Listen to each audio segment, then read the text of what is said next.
We are facing a war that has been forced upon us. And today, more than ever, I think all the forces fighting need to understand why we are fighting. And I often tell the unit leaders to be able to explain to their men why we are fighting. We don't fight just for the sake of fighting. We fight because we have been attacked. A war has been forced upon us. And why was this war forced on us?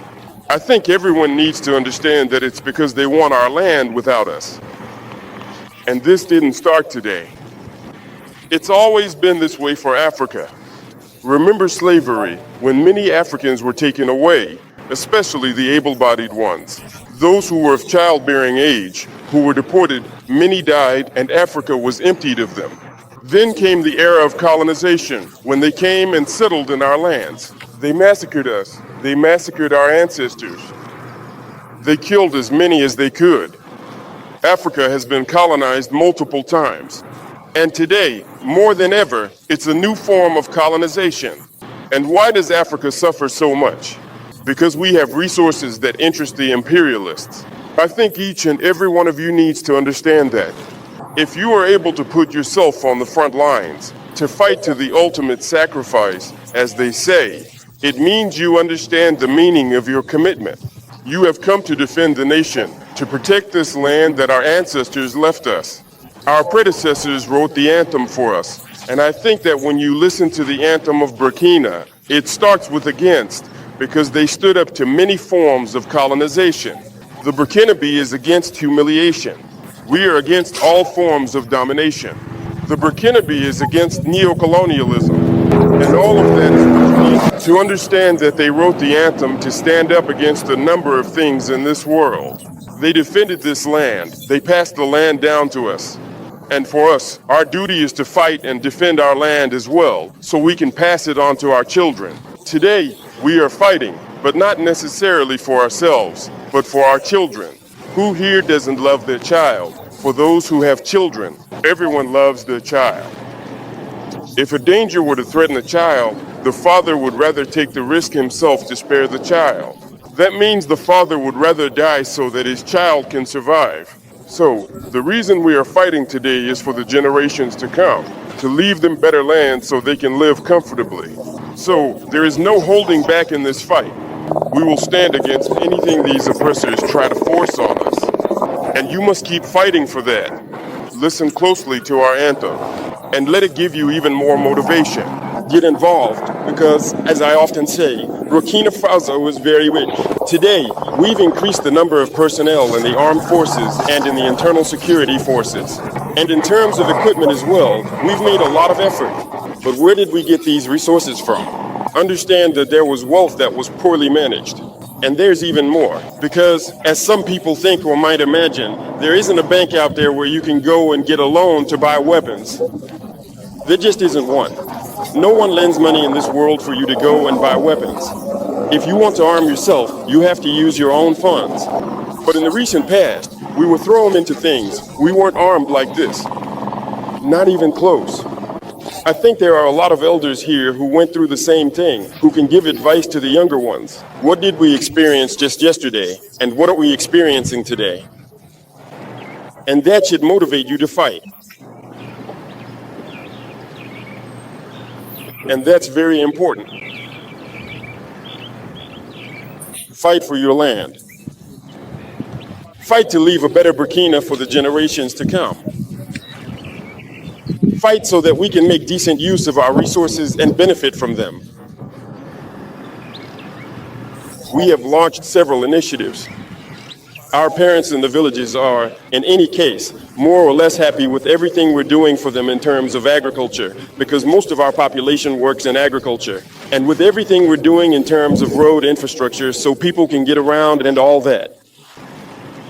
But all of this is with our own resources. You look at images from other countries. You wish your country could look like those so-called developed countries too. Do you think it's impossible? Well, it's possible.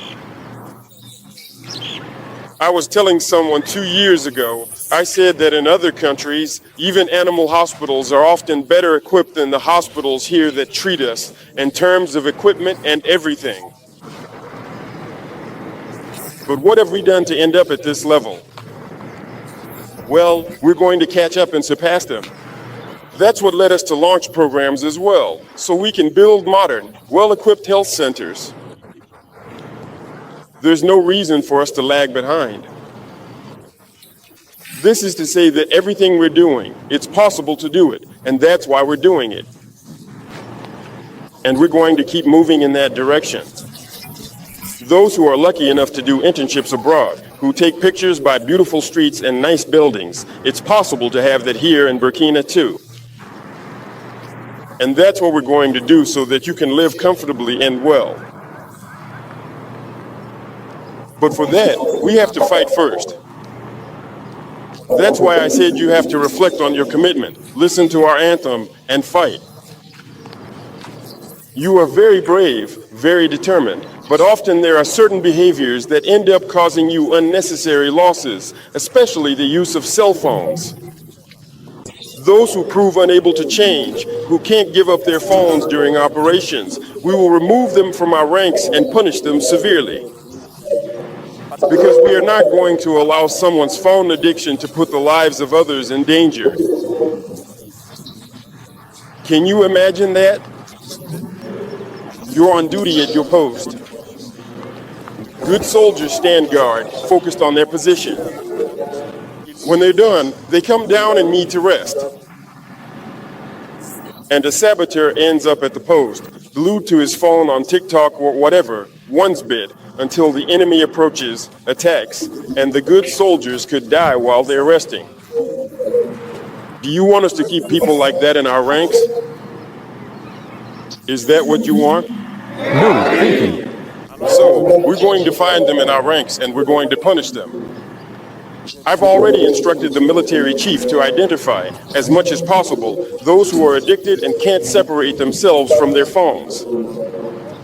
We're going to find them and we're going to punish them because what they're doing is criminal. We can't tolerate that. Of course, we raise awareness, but we can't tolerate it. You can keep the small phones. Those are just for calling family, and if there's no reason, we make do. Those who have relatives who are judges or others who might be involved in the court judging terrorists can check with them. Whether it's in the courts, whether it's terrorists we capture and combat as prisoners, or those who surrender, all of them unanimously tell us that they managed to carry out certain attacks because of the excessive use of phones by our soldiers. So if there isn't this awareness to get rid of them, we're going to crack down. And so, very soon, you'll see some already dismissed, probably even in prison, because they're putting others' lives in danger and they can't let go. In any case, it's quite clear. There's a directive from the military hierarchy that forbids phones during operations. After the awareness phase comes the enforcement phase. We will not tolerate people putting others' lives in danger. Even your own life that you put at risk by using your phone, you don't have the right to do that. Because you don't belong to yourself. A soldier belongs to the army. You don't belong to yourself, so you don't have the right to do whatever you want. You do what the army wants. Thank you. So everyone needs to be able to spread the word so that we can fight against this phenomenon. If I'm insisting on this, it's because it's pretty serious. It often ends up crushing your courage. And it often leads to us losing good fighters. Because someone was resting, and the fake fighter made it so the enemy could get close, attack, and catch him unprepared. So, fight against this excessive use of phones and pass on the message to your comrades just as clearly as I'm telling you now. I know that here, you'll find soldiers from every class. Make sure to pass this message on just as clearly. And also to those who spread toxic rumors within the ranks. Because they might also be influenced by stateless people who are probably outside the country and who keep fighting against Burkina Faso on social media, through the press, and everywhere else. You have to be very careful.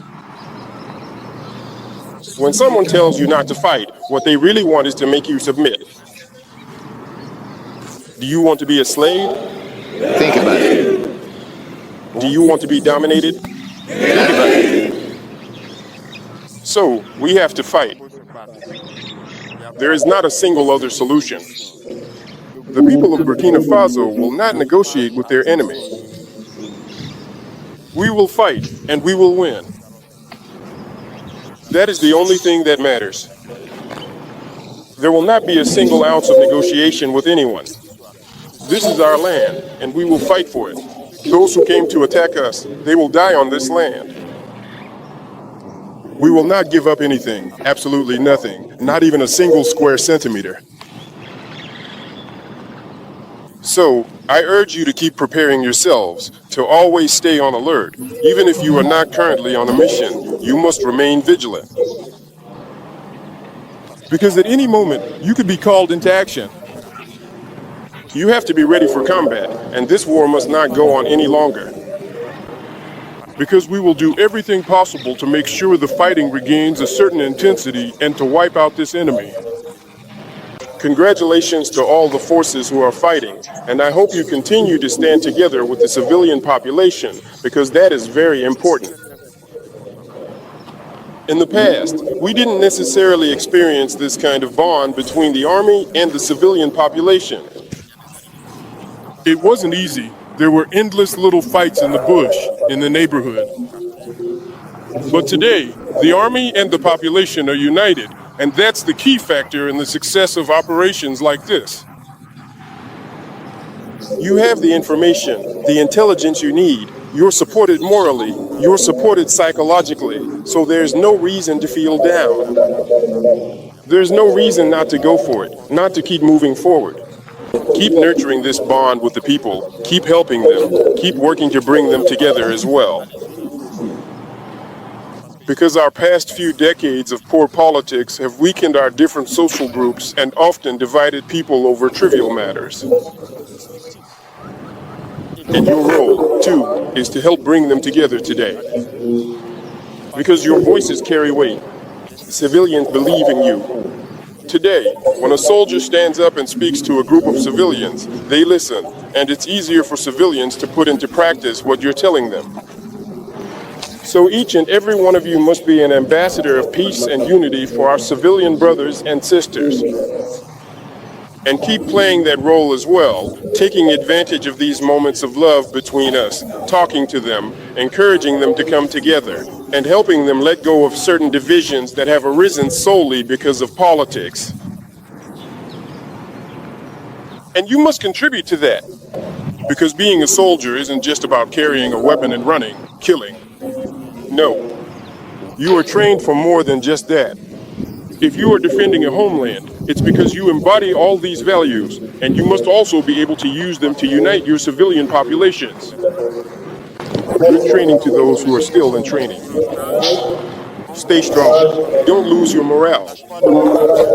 It's tough here, but only the tough make it through, and you are tough, and you must make it. For those of you out in the field, I wish you the best of luck in your operations, and keep sweeping through the various forests to detect any possible infiltrations. Keep protecting these people who believe only in you, who rely solely on you. May God be with you in all your missions. May God protect you throughout all your battles. May you return safe and sound to tell us about the battles, so that together we can build the Burkina Faso we all hope for. Homeland or death, we shall overcome.